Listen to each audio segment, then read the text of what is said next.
Noi siamo qui perché si può fare molto per aiutare le popolazioni colpite dalla tempesta. Sono con ICE, Simest, SACE, Cassa Depositi e Prestiti, Cassa Depositi e Prestiti e Venture Capital.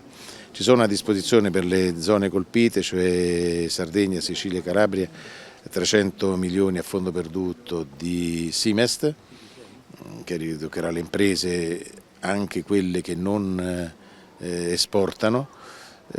Ci sono poi fondi dell'ICE per aiutare le imprese che partecipano a fiere o eventi internazionali, e poi Cassa Depositi e Prestiti potrà aiutare anche gli enti locali, quindi non soltanto le imprese. Lo stesso CDP Venture Capital potrà aiutare le start-up per far riprendere attività magari in realtà dove in realtà le imprese sono state colpite o magari distrutte dalla tempesta. Quindi sono proposte concrete che fanno parte del progetto del governo per sostenere le regioni colpite.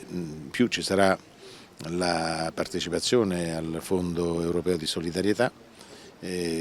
Data la vastità dei territori, 3 regioni, io credo che ci siano tutti i requisiti per ottenerlo, poi vedremo quanto sarà in tutto nel bilancio comunitario. Mi pare che sono 1 miliardo e 200 milioni, vediamo quanto sarà la quantificazione che la Protezione Civile farà. Ascoltate le 3 protezioni civili, quindi però io ricordo per il terremoto dell'Aquila, all'epoca ero commissario europeo, ottenemmo circa 600 milioni, quindi vediamo quello che sarà.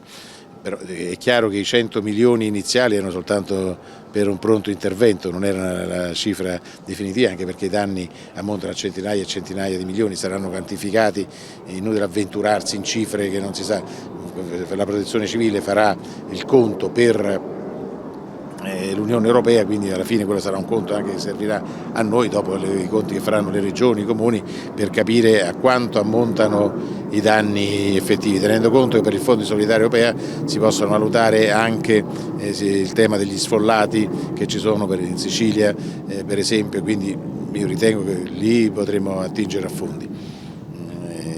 Per quanto riguarda Simest, voglio dire che i fondi potranno essere erogati nel giro di pochissimi giorni.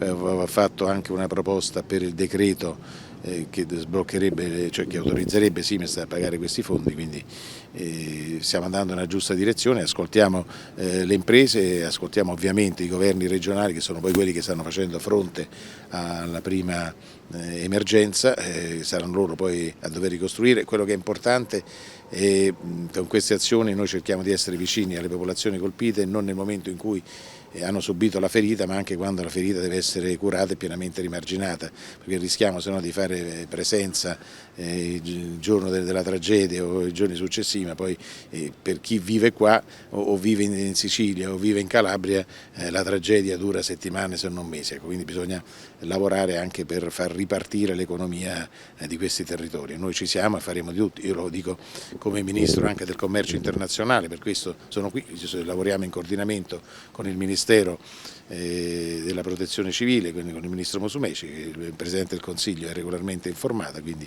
il Governo farà di tutto in piena collaborazione con le regioni. Con la Presidente Todde ci siamo sentiti spesso, siamo disponibili a fare tutto ciò che serve per la Sardegna.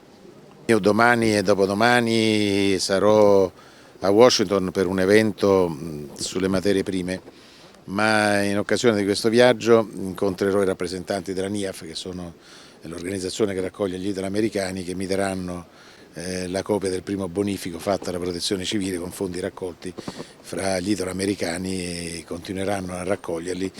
La prima tranche mi daranno il bonifico, ma credo che sia importante sentire anche la vicinanza all'Italia di chi l'Italia magari non l'ha mai vista, però ha sangue italiano, e questo è un bel gesto e credo che farà piacere a tutti i sardi, a tutti i siciliani e a tutti i calabresi.